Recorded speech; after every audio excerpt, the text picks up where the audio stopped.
오늘 하나님께서 저희들에게 주신 말씀은 은혜와 평강이 너희에게 더욱 많을지어다 라는 설교 제목으로요. 베드로전서 1장 1절서부터 2절 딱 2절입니다. 예, 오늘 2절입니다. 우리 합독하도록 하겠습니다.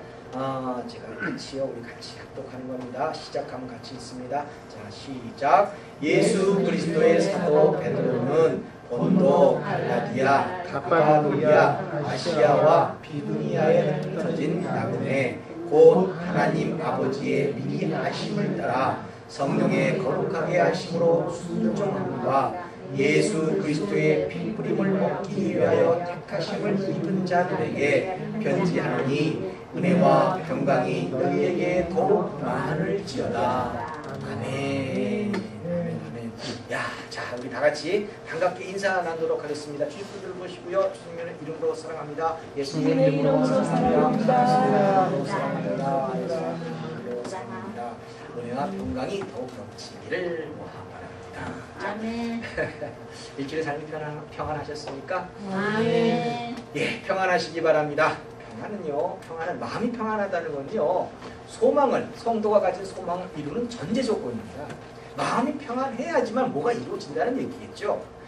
인생에서 말입니다. 인생에서 소망이 없다. 참 안타까운 거죠. 소망이 없으면 암흑입니다. 우리에게 뭔가 소망이 있다는 것은 성장이 있다는 거고, 발전이 있다는 거고, 뭔가 부흥이 있다는 거고, 그런 거 아니겠습니까? 근데 그런 것들을 이루기 위해서는, 소망을 이루기 위해서는 평안해야 된다는 거죠. 이 평안하기 위해서는 또 어떻게 해야 되나요? 예, 생각을 바꾸고요, 행동을 바꾸면 평안이 임하고 소망으로 가득 차게 되어 있습니다.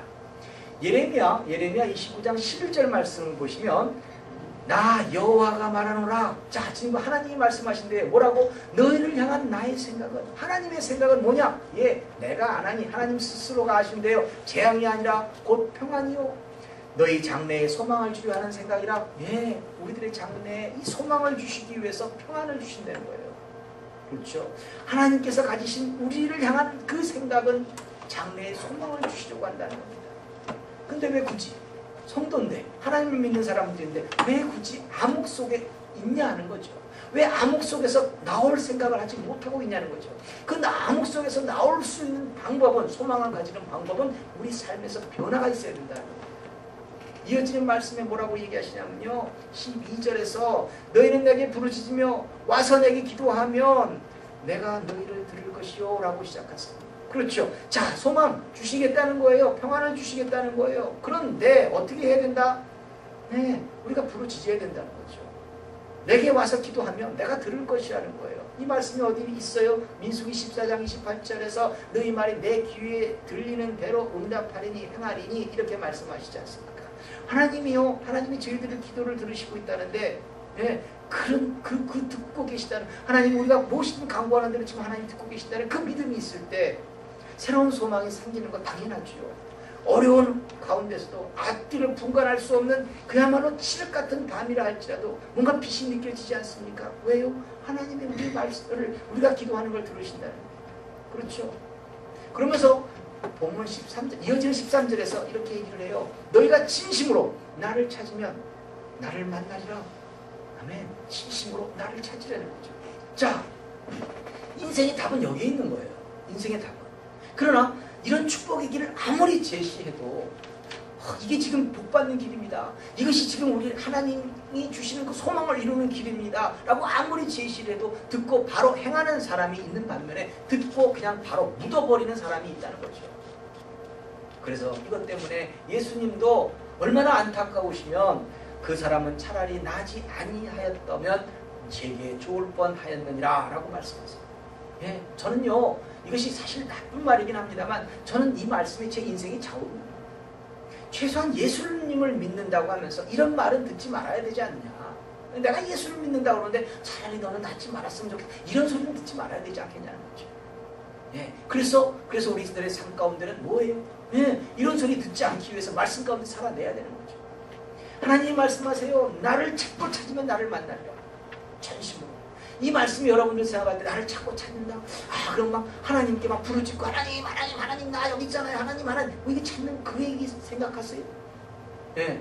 아직도 기도 가운데 뭔가 하나님을 막 부르고 기도하라는 건 앞절에 있었어요. 앞절에 기도하면 그렇죠. 예, 그 앞절에 기도하면 뭐예요? 너희가 앞절에 기도하면 내가 네게 부르짖으면 와서 내게 기도하면 내가 너희를 들을 것이요라고 분명히 말씀하셨잖아요. 그 다음에 13절에 이어지는 얘기는 나를 찾고 찾으면 나를 만나리라는 거예요. 하나님을 만나면 인생의 답이 거기서 끝나는 거죠. 해결되는 거죠. 문제가 해결되는 거죠. 그렇죠. 예. 여러분들이 생각할 때 막 기도를 해요. 기도를 하게 되면 갑자기 하나님의 응답이 탁 오셔가지고 뭔가 하나님이 하얀 도포를 쫙 입고 멋있는 수염이 여기까지 나고 꼭 산타크로스 할아버지 생각이 나네요. 아무튼 뭐 이런 분들이 딱 나타나가지고 그래 네가 원하는 게 뭐냐, 이게 네 도끼냐, 이 금도끼냐, 금도끼냐, 이거 아니라니까요. 예, 여러분들 그렇게 응답받는 거 아니라는 거예요. 나를 찾고 찾는다는 것은요, 말씀을 읽고 또 읽어서 말씀 가운데 살아내라고 하시는 거예요. 구약시대에서는요, 하나님의 음성이 직접 전달된 경우가 있습니다. 성경에 그렇게 기록이 되어 있으니까 있습니다. 그러나 지금은 하나님이 모든 것을 뭐예요? 아들 예수님께 위임하셨어요. 그리고 이제 그 아드님이신 그 예수님도 잠시 가졌어요. 왜? 보혜사를 보내시기 위해서. 보혜사가 있는 것이, 지금 이 시대에는 보혜사가 있는 것이, 성령님의 역사가 우리에게 더 유익이 되기 때문에 그 보혜사를 보내시기 위해서 예수님은 잠시 가셨어요. 돌아오세요. 성령의 역사가 우리에게 더 유익이 될 것이라고 모든, 그러니까 성부 하나님, 성자 하나님, 모든 하나님이 우리에게 조금이라도 더 이익이 되는 것을 주시기 위해서 이렇게 애를 쓰시고 있다는 그거 안 느껴지세요? 그렇죠. 성령의 역사가 더 유익이 될 거라고 우리 예수님은, 아들 예수님 가셨어요. 그래서 지금은 내가 말씀 가운데, 이 말씀을 가운데 변화를 꾀하는 시대를 살고 있다는 거거든요. 이 말씀 가운데 내가 행한다. 변하잖아요. 그렇게 살지 않고 있다가 이 말씀대로 살아가는 게 변하잖아요. 변화라는 것이 뭔가 좀 이상한 거로 생각하지 마세요. 믿음은 성장해야 되는 거잖아요. 그 믿음이 없다가 믿음이 있게 되면 그 변하는 거 아니에요. 그게 변화예요. 변화를 꾀하면, 우리가 말씀 가운데 변화를 꾀하면 내가 뭘 주세요 하고 기도했겠지요. 그러나 그것이 언제 본인에게 이루어진지도 모를 정도로 이미 있다는 거죠. 하나님의 축복이 벌써 와 있다는 거죠. 이게 진짜 축복인 거예요. 내가 의식하면서 내가 뭔가 손을 꼽으면서 받는 그 축복은 축복 아니에요. 잠시 여러분들에게는 뭔가 기쁨이 될지 모르지만 아니요. 나도 생각하지 못하는 과정에 내가 옛날에 그 기도했던 대로 되어 있더라는 것이 진짜 축복이에요. 그리고 하나님의 축복은 그런 거예요. 여러분들 변화를 꾀하면 축복을 받습니다. 물론 우리가 생각할 때 그래요. 기도. 그렇죠. 다른 종교도요. 기도합니다.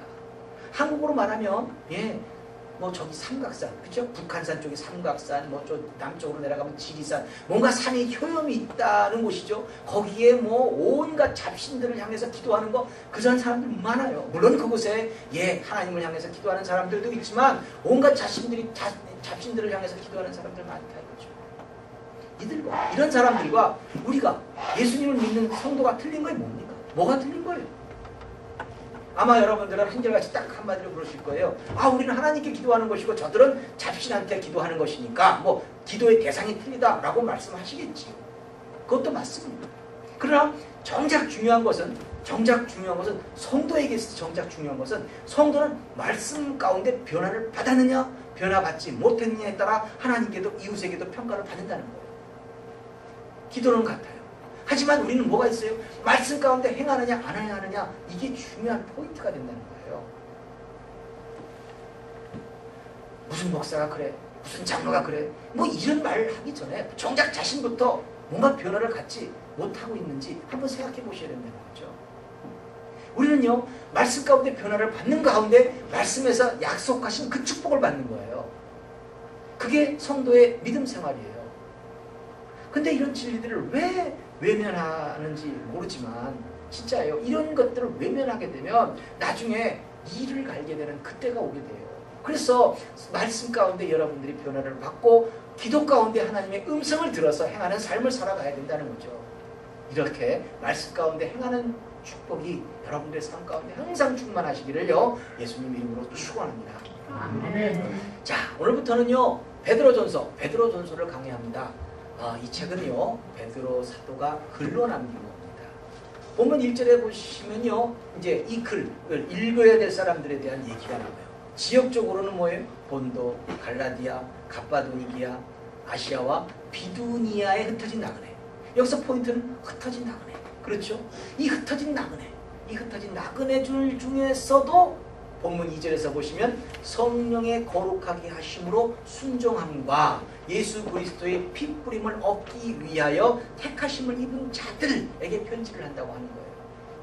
지금 여기서 최소한 이 얘기를 왜 꺼내냐면, 서두에 이 얘기가 왜 나오냐면, 최소한 이 베드로 전서를 읽을 수 있는 사람은, 그리고 이 베드로 전서를 읽고 변화를 받아야 될 사람들은 이러한 신앙의 상태는 돼야 된다는 거죠. 기준이에요.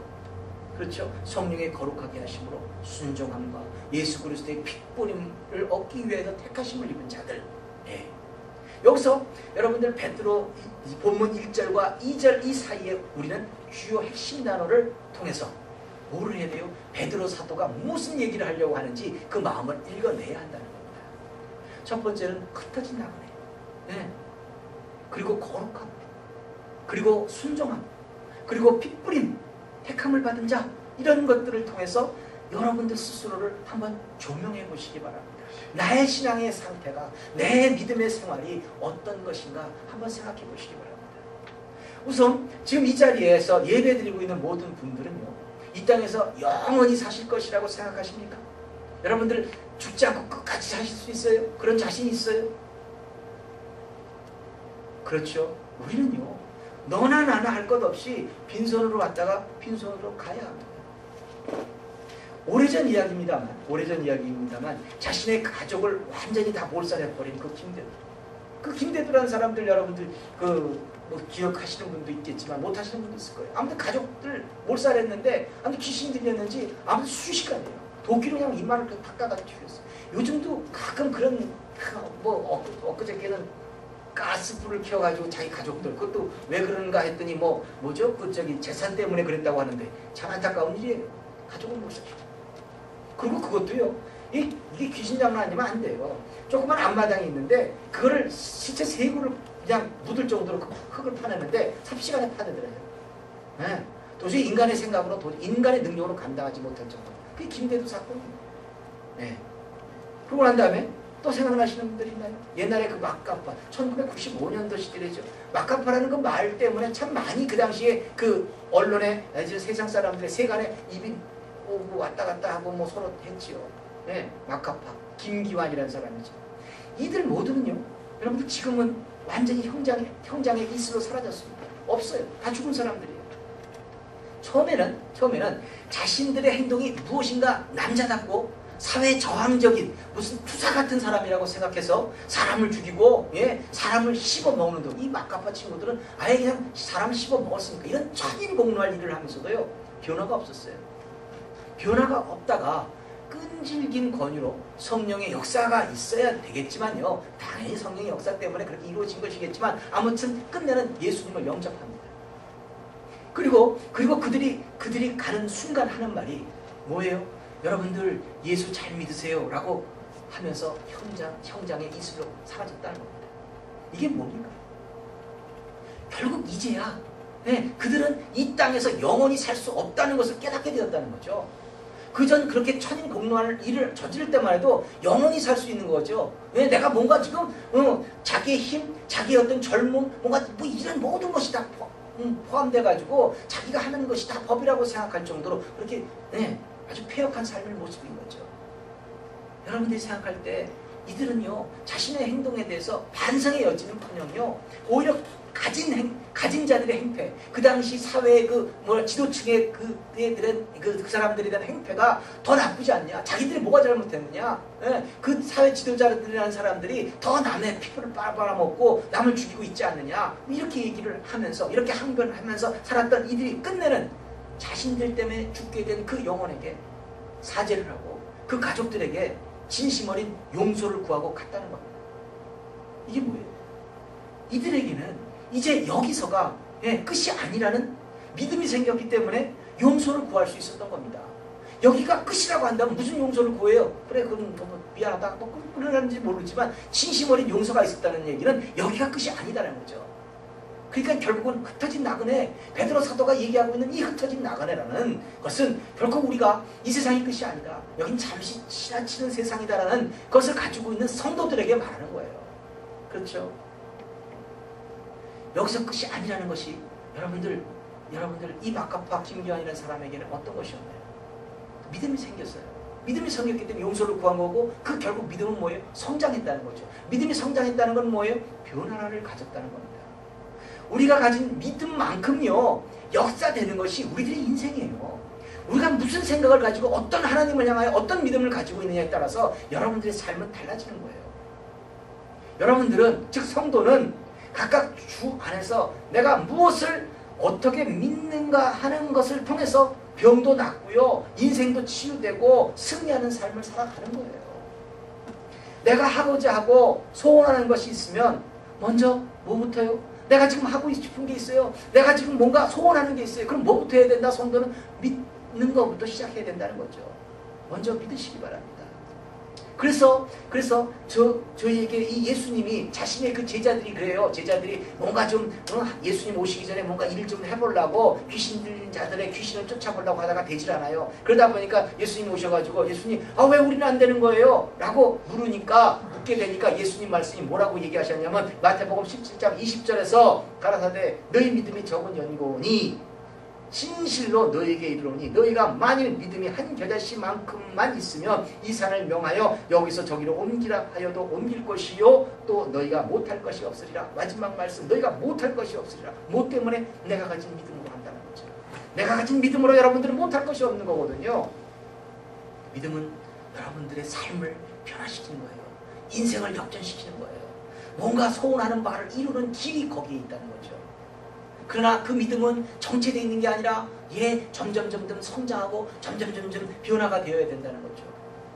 아무튼요, 이 마카파 사람들이 처음에 한 말은 너희들이 대체 누구이기에 나를 가두고 죽이려고 하느냐 항변에 뜨는 거예요. 그런 사람들이 생각이 바뀐 겁니다. 믿음이 바뀌었고 생각이 바뀌니까 믿음이 바뀌고 성장했기에 자신들의 그 인생 행로에서 이것은 잠시 지나치는 곳이었구나 하는 그 깨달음이 있게 되자 형장 앞에서도 여러분들 예수 잘 믿으세요 하면서 끝내는 어떤 방법으로든지 복음을 증거하면서 가는 것, 인생을 마감하는 것이 아니겠냐는 거죠. 그런 거예요. 복음은 죄인들이 먼저 듣는 겁니다. 이곳에 앉아서 예배 드리는 사람들 중에 죄인 아닌 자가 어디 있습니까? 하나님으로부터 복을 받겠다는 사람들이 하나님의 말씀이 어떻게 기록되어 있고 또 어떻게 하라고 하는 것을 알면서 그렇게 살지 않고 있는 사람들이 어디 한두 사람입니까? 그러니 다들 죄인이죠. 성도는요, 여기서부터 시작하는 겁니다. 너나 나나 죄인 아닌 자가 없는데 이것은 너 때문이고 저것도 너 때문이고 난 세상에서 제일 잘났고 나는 세상에서 무척 착한데 뭐 이런 모든 망상이야말로 웃기는 이야기라는 거죠. 누구든지요 조금 있으면 다 갑니다. 이걸 부인할 사람은 없습니다. 그래서 베드로 사도는 누구든지 가야 할 인생들에게 흩어진 나그네들에게 편지를 쓰면서 복음을 전하고 인생을 권면하는 말씀이 오늘 이 베드로 전서라는 거예요. 이 글은 우리 모두가 나그네라는 이 땅에서 영원히 살 수 없다는 것을 인식하는 자들에게 들으시라는 거예요. 자, 그리고 두 번째로요, 성령의 거룩하게 하심. 성령의 거룩하게 하심. 하나님은요, 저와 여러분들을 부르셨습니다. 인정하시죠? 그 다음은 뭐예요? 저와 여러분들의 반응이에요. 내가 하나님이 여러분들을 부르신 이유대로 반응하면 우리가 축복의 길로 가는 거고요. 여러분들의 소원을 이루는 것이고요. 그 반응하지 않으면 우리는 아무것도 받지 못하는 거예요. 하나님은 거룩하신 분입니다. 우리를 부르시면서 저와 여러분들을 부르시면서 거룩하기를 원하시는 거예요. 이게 저희들에게 주어진 첫 번째 하나님의 요구예요. 레위기 14장 45절에 보시면 나는 너의 하나님이 되려고 너희를 애굽 땅에서 인도하여 낸 여호와라. 오죽하면 하나님이 우리들의 하나님이 되기 위해서 애굽 땅에서 인도해 내셨다는 거예요. 애굽 땅이 어떤 땅? 고난의 땅. 그야말로 하나님의 그 손길이 미치지 않는 그 땅에서 하나님이 되시오. 우리들의 하나님이 되시오. 우리를 인도해 내신 여호와래요. 그 하나님이 뭐라고 얘기하세요? 내가 거룩하니 너희도 거룩할지어다 라고 얘기하신다는 거죠. 물론 이 말씀은 먹는 것에서부터 생활하는 모든 것, 이런 모든 것들을 말씀하시는 부분이기도 합니다만, 아무튼 믿음의 백성은 세상과 다른 구별과 거룩이 있어야 한다는 거예요.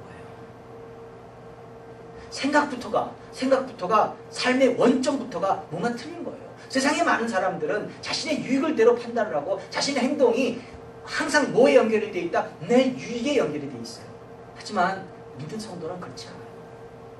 이런 것도요, 변화가 필요한 거예요. 내가 세상에 살다가, 내가 세상 속에서 살다가 내가 예수 믿는 사람으로 바뀌었다고 한다면 이 거룩부터가 변화로 여러분들의 삶 가운데 받아들여져야 된다는 거죠.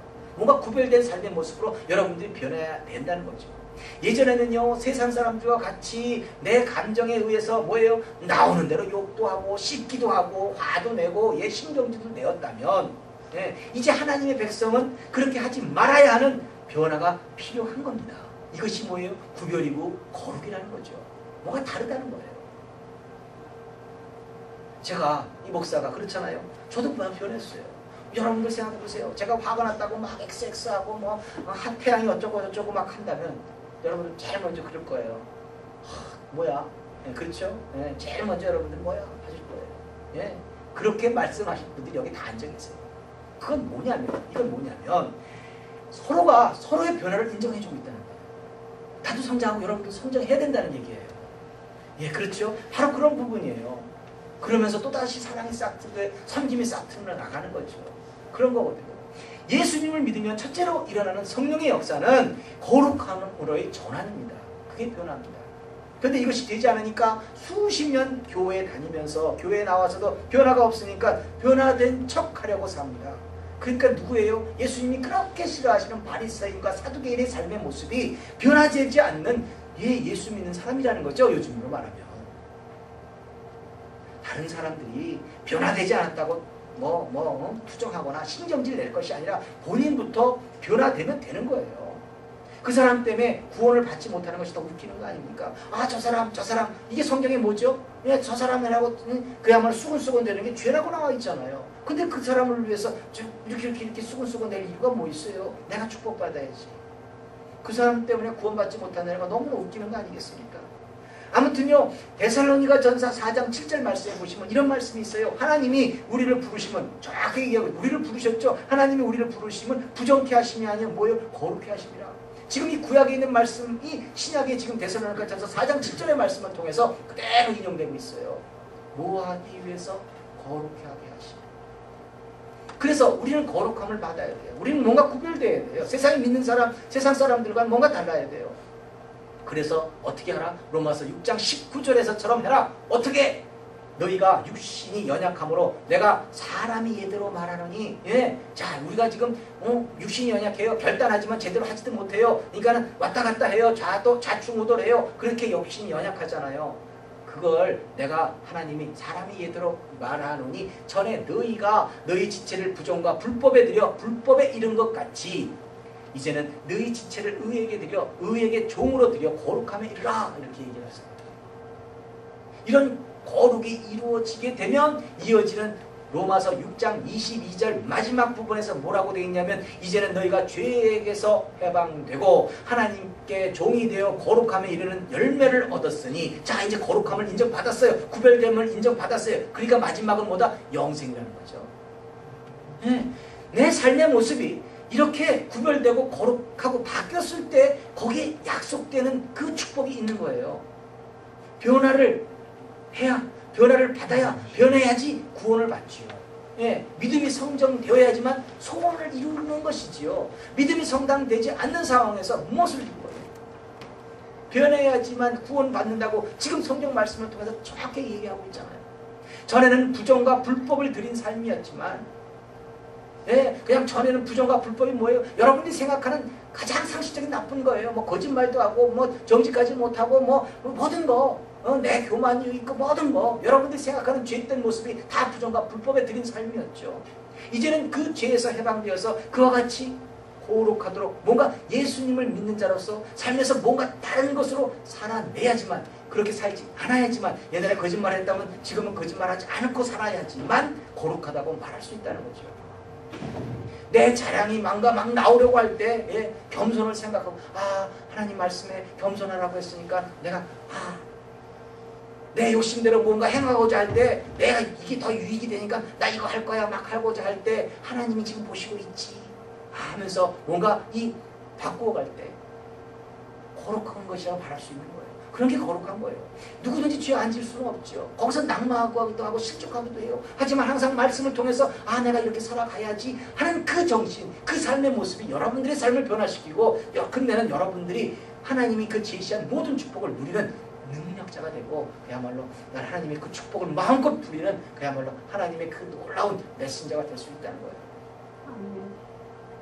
우리는요 가만 보면요 쓸데없이 죄 짓는 경우가 너무 많아요.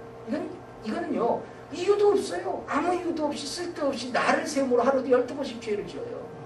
그 중에서 제일 웃기는 거 이건 예를 드리는 거예요. 예, 웃기는 게 요즘 젊은 친구들은 그런 친구들은 없습니다만 옛날에 좀 나이 든 분들은 그랬어요. 누구나 할 것 없이 뭐 호적이 잘못됐다고 그거 뭐 한 살 더 먹으면 그래서 한 살 더 먹으면 인생이 길어집니까?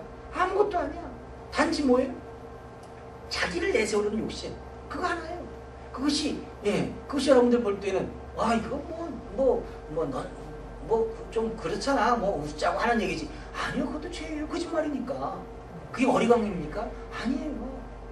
예를 들자면 그렇다는 거예요. 모든 것이 이런 사소한 것들 남의 물건 슬쩍슬쩍 우리 가게에서 참 많아요.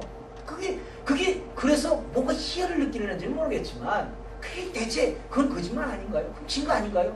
그냥 남들이 안 보니까 내가 가져온 거라고 생각하는 그건 훔친 거 아니에요. 이런 쓰잘데없는 것 이런 쓰잘데없는 것으로 죄를 지어요. 성도가 특히 안타까운 얘기죠. 그 쓸데없는 것 때문에 죄를 짓고 자신은 하나님으로부터 받아야 될 그 축복을 왜 못 받냐는 거죠. 그게 안타깝다는 거죠. 예, 또 이런 사람들에게 당신 왜 그러냐고 뭐 그게 아니고 어쩌고 하면서 뭐 화를 내고 난리를 치죠. 성도의 거룩은요. 성도의 거룩 이게 뭐예요? 구별된 것 뭔가 세상에 살던 삶이 아닌 뭔가 하나님 말씀 가운데 뭔가 겸손하고 나누고 뭐 이런 거 있잖아요. 이 성도의 이 거룩은 영생이라는 열매로 연관되어 있다는 거예요. 그렇게 살아낼 때 넌 죽어서도 안 죽을 거야. 천국에 가서 넌 영원히 살 거야. 이게 지금 약속되어 있는 거예요. 그럼 이 약속된 말씀을 여러분들이 알고서 그렇게 살아야지. 약속된 말씀은 약속된 말씀이고 나는 무조건 천국 가겠습니다. 하나님 난 천국의 문을 열어주세요. 하면 되냐는 얘기죠. 그건 신앙생활 아니라는 거예요. 성도의 거룩은 영생의 열매로 영생이라는 열매로 연관되어 있다는 거 항상 잊지 마세요. 거짓이 없는 성품, 나눔과 섬김, 또 배려하는 성품 이렇게 살아내는 것 지금 이 땅에서 이렇게 살아낼 때 이것이 영원히 사는 삶을 훈련하고 있다는 거죠. 그래서 그런 사람들을 하나님은 천국에 데려가시겠다는 거예요. 이 세상이 끝이 아닙니다. 이 세상이 끝이 아니에요.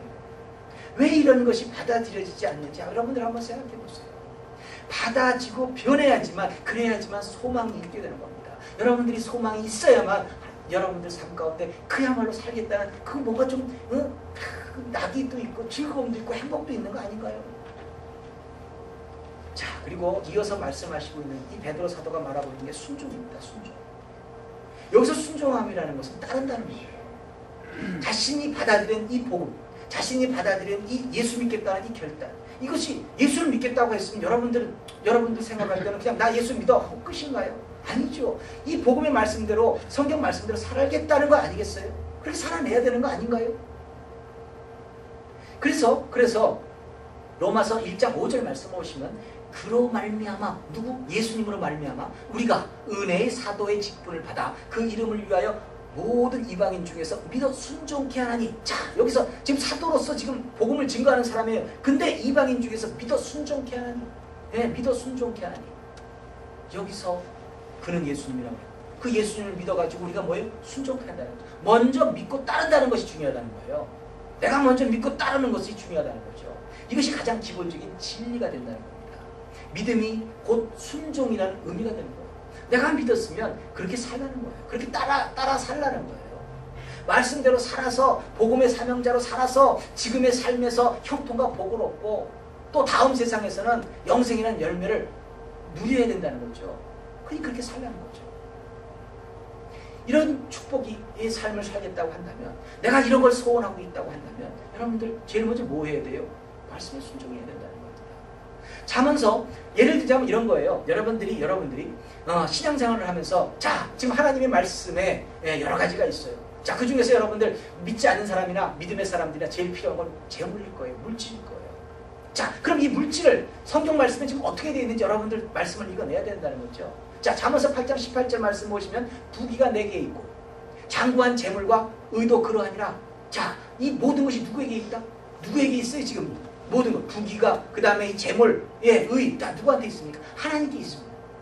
그러면서 이어지는 잠언 8장 21절에서 말씀하십니다. 이는 나를 사랑하는 자로 재물을 얻어서 그 곳간에 채우게 하려 함이니라. 이렇게 말씀하고 계세요. 이렇게 이유는 하나님을 사랑하는 자로 나를 사랑하는 자로 재물을 얻어서 곳간에 채우게 하려고 하신다고 지금 하나님 말씀하고 계세요. 그렇다면 여러분들이 생각할 때 내가 지금 재물을 얻으려면 뭐 해야 돼요? 하나님을 사랑해야 돼요. 그럼 하나님을 사랑하는 것이 대체 뭐예요? 사랑한다는 게 대체 대체 여러분들이 생각할 건데 내가 누구를 사랑한다는 것은 내가 어떻게 액션을 취하는 거예요? 내가 어떻게 행동하는 거예요? 사랑한다는 건요. 상대가 원하는 대로 해주는 거예요. 상대가 원하는 대로 해주는 것이 사랑하는 거예요. 내가 원하는 대로가 아니라 상대가 원하는 대로 해주는 거예요. 이것도 변화가 필요한 거예요. 내가 가진 소원을 이루기 위해서 예수 믿는 것 아니겠습니까? 그렇잖아요. 내가 가진 소원을 위해서 예수 믿는 거예요. 그런 맥락으로 하나님의 말씀에 순종하는 것 아닙니까? 답은 여기에 있어요. 내가 하나님을 사랑하는 것을 보여주셔야 하나님은 그 재물을 주시겠다 하는데 나는 하나님을 사랑하는 하나님의 말씀 가운데 살지 않는데 어떻게 여러분들이 재물을 얻을 수가 있겠어요? 성경 말씀은 그거예요. 그렇지 않겠습니까? 그런데 답은 여기에 있는데 참 많은 사람들이 알면서도 그럼에도 이 말씀에 순종하지 않습니다. 뭐 기도하면 모든 걸 얻는다고 하니까 악다구니를 쓰면서요. 기도는 할지 모르지만 그런다고 얻어지는 것이 아니라 복음 순종할 때 말씀대로 살아갈 때 얻게 되는 거예요. 기도는 내가 그렇게 살고 있는지 그렇게 살고 있지 못한지 하나님과의 관계에서 구하고 받고 얻고 또한 새로워지겠다고 결단하고 말씀 가운데 길을 찾고 이렇게 구별된 이렇게 거룩한 구별된 일이 기도예요. 그렇죠? 그러면 하나님은 왜 기도만 하면 모든 것이 이루어진다고 한다면 말씀은 왜 주셨냐고요? 말씀대로 살아내라고 하시는 거예요. 축복의 길은 여기 있으니까 이렇게 살아내라. 하나님과의 관계를 유지하면서 이렇게 말씀에 있는 대로 여러분들의 삶 가운데 내가 무엇이 필요하다고 한다면 그 말씀대로 보고 이렇게 기록되어 있구나. 내 삶이 그렇게 변화를 가져야 된다는 거죠. 이게 신앙생활입니다. 말씀대로 행하는 삶이 없이 없겠다는 것은요. 말도 안 되는 거예요. 잠언 11장 6절 말씀에서 이런 말씀이 있어요. 정직한 자는 정직이 행하는 자는 거예요. 정직하게 모든 걸 살아가는 사람들은 그 의로 인하여 그들의 삶의 모습 때문에 구원을 얻으려니와. 아주 정확한 진리 얘기죠. 사특한 자는 뭐예요? 뭔가 이 반짝이는 거죠. 뭔가 지금 자기의 그 꾀를 통해서 살아가는 사람이죠. 뭔가 지금 반짝반짝하는 거 아시죠? 아무튼 이렇게 사특한 자는 거룩함을 행함이 없는 자는 자기의 악에 잡히느니라.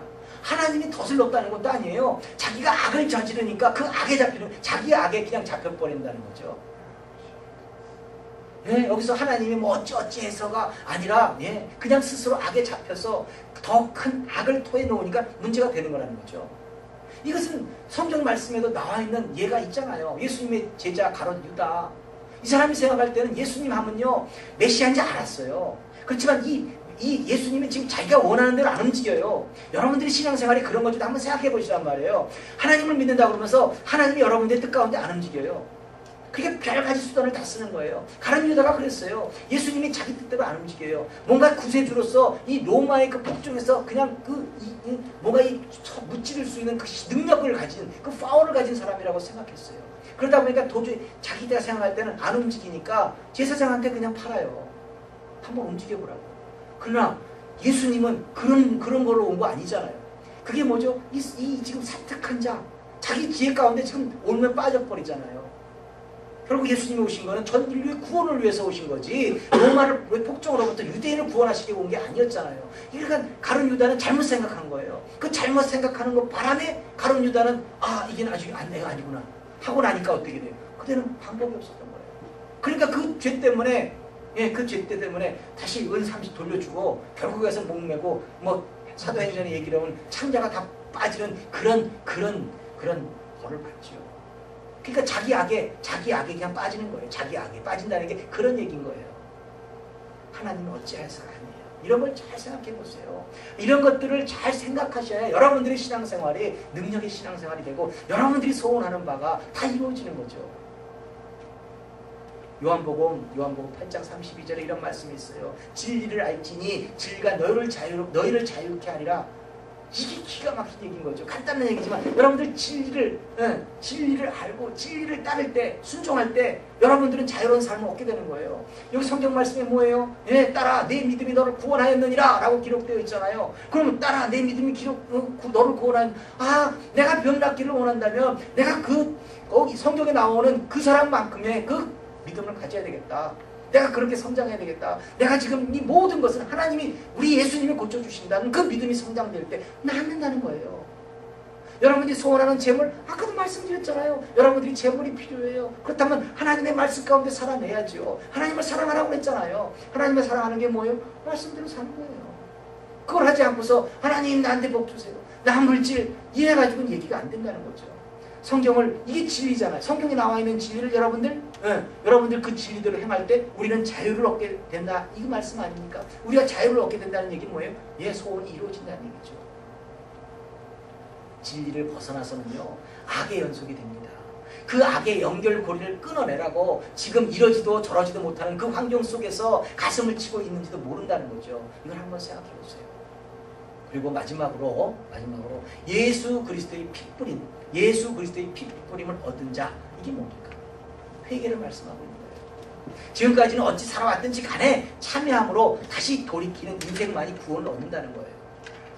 자신들에게 무슨 죄가 있냐고 막 흑다고 있었잖아요. 이 마카파 사람들, 내가 뭔 죄를 졌어? 나보다 더 큰 죄인들은 저기 있는 위정자들이야. 돈 많은 저 사람들이야. 뭐 하고 악다곤을 쓰던 이 마카파 사람들은 예수님을 믿고 형장의 이슬이 되기 전에 변화와 깨달음의 근본 원인은 자신의 죄를 대속해 주신 그 예수님이었구나. 그 예수님이었구나 하는 깨달음이 있었던 거예요. 성도는요, 이것에서부터 삶이 시작하고 성도는 이것에서부터 변화를 가질 수 있는 능력의 원천이 되는 겁니다. 예수님 때문에. 죄로부터 자유로운 사람은 없습니다. 죄로부터 자유로운 사람은 없으나 그 죄로 인해서 예수님을 만난 사람들은 복받은 사람들이라는 거예요. 마카파 친구들처럼 말입니다. 무조건 회개했으니까 그래 난 회개했잖아 하고 끝났다는 게 아니에요. 회개했기 때문에 말씀에 순종하는 것이 되어야 한다는 거죠. 회개했으니까 말씀대로 살아가는 쪽으로 가야 된다는 거죠. 마카파 사람들 중에요, 그들 중에 회개한 몇 사람들 때문에 그들의 이름이 뭐예요? 그들은 죽었어요. 죽어서도 복음의 현장에서 예화로 이렇게 쓰임을 받고 있어요. 이들이 1995년 사건이었는데 지금 2013년에 여러분들 향기로운 교회에서 이 미국 땅에서 여러분들의 삶에 새로운 도전을 주는 그 말씀으로 연결되고 있다는 거죠. 그게 뭐예요? 복음하고 연결되고 있는 거 아니에요? 그들의 삶을. 그래서 복음과 연결되어진 회개가 아니면, 내가 변화된 삶을 살아내지 않으면 진정으로 예수님의 그 십자가의 핏뿌림은 나하고는 아무런 연관이 없다는 거예요. 예수님과 아무런 연관이 없는 회개는 죄사함도 없고 영생도 없습니다. 괜시리 시간 낭비하지 마시고 죄가 생각나면 회개하시고 복음으로 사시기 바랍니다. 나도 저런 죄악이 있었지, 나도 저런 죄인이었었지 하는 그런 생각이 다른 사람들 보고 이렇게 생각이 드시면 그 죄인을 다시 품는 구원의 복음으로 사시기 바랍니다. 그게 복음대로 사는 거예요. 나는 뭐 거기서 해결됐지만 넌 아직도 거기 수준이야? 이게 아니죠. 그 죄 짓고 있는 사람들을 보면서 다시 한번 그들을 위해서 기도해주는 그것이 구원의 복음 아닙니까? 내게 미운 그 사람 때문에 우리는 오히려 복된 길로 가고 있을 수도 있어요. 하지만 그 사람은 어때요? 그 사람은 자신이 무엇을 하는지도 모르면서 뜨거운 사우나로 행하고 있다는 거예요. 연민의 정이 느껴지지 않으세요? 그들을 구원하겠다는 생각 들지 않으세요? 그것이 구원하고 연결되어 있는 회개예요. 이때 진정 예수님의 핏뿌림을 생각하는 사람은 그들을 위해서 중보하는 삶이 또한 축복받는 성도가 가는 길이어야 된다는 거죠. 오늘 말씀은요, 베드로 사도가 성도들에게 말하고 있는 예수님을 증거하는 편지의 서두입니다. 딱 2계절이에요. 최소한 성도라면요, 이 2계절을 통해서 나와 있는 내용이 최소한 우리가 예수를 믿는 사람들이라고 하면 이런 정도의 삶을 살고 있어야 한다는 전제 조건이 되는 이야기이기도 하다는 거예요. 계속 이어지는 말씀이 이런 사람들에게 예수를 믿은 사람, 믿겠다고 결단한 사람들에게 이 시대의 성도에게 산 소망을 얘기하고 있고 또 부르심에 맞는 거룩한 생활을 권면하고 있어요. 지금 오늘 이야기 이후로 산 소망에 대한 이야기 또 부르심에 맞는 거룩한 생활이 어떤 것이라든지 이런 것들을 다 제시하고 있어요. 진짜 이 시대에서 예수님을 믿고 산다는 것이 어떤 삶이어야 하는지를 지적하는 이 귀한 말씀들이 계속 이어지고 있다는 겁니다. 그리고 마지막으로 서신을 받은 이들에게 인사를 해요. 베드로 사도는 은혜와 평강이 너희에게 더욱 많을지어다 라고 말하고 있습니다. 은혜라는 게 뭐예요? 하나님이 거저 주시는 은총입니다. 여러분들의 달란트가 될 수도 있고요. 은혜 가운데 여러분들 사랑하는 그 모든 것. 그리고 평강은 뭐예요? 어떤 종류, 모든 종류의 평안을 말하는 거예요. 어디에서든지 평안할 수 있어요. 우리는 복 받는다니까요. 결국 성도가 말씀 가운데 복음을 위해서 살게 될 때 얻게 되는 모든 축복을 베드로는 지금 기원하고 있고 빌고 있는 거죠. 우리 향기로운 교회 모든 지체들은요, 계속되는 이 베드로 전서의 강의를 통해서 베드로 사도를 통해서 하나님의 메시지를 읽어내심으로 이런 은혜와 평강의 축복이 충만하시기를 예수님의 이름으로 축원합니다. 아멘. 기도하겠습니다. 하나님 감사합니다. 하나님께서 베드로 사도를 통해서 주신 이 말씀이 저희들의 삶의 인생의 터닝포인트가 될 수 있도록 축복해 주시옵소서. 그렇습니다. 이 성경 말씀에 무수하게 축복받는 길을 제시하고 있는데 저희들은 읽고는 끝납니다. 하나님, 읽고 행하는 삶의 모습이 되게 하시어서 하나님 능력의 삶이 차고도 넘치게 하시고 우리 향기로운 교회 모든 지체들을 통해서 주의 나라가 더욱더 확장될 수 있도록 축복해 주시옵소서. 이들이 간구하는 모든 소원은 평안함 가운데 이루어 주시고 하나님의 그 변화를, 하나님이 원하시는 그 변화를 꾀하여서 하나님의 그 능력자로, 하나님의 축복받는 자로 증인된 삶을 온전히 살아낼 수 있도록 축복해 주시옵소서. 감사하며 이 모든 말씀 예수님 이름으로 기도드립니다. 아멘.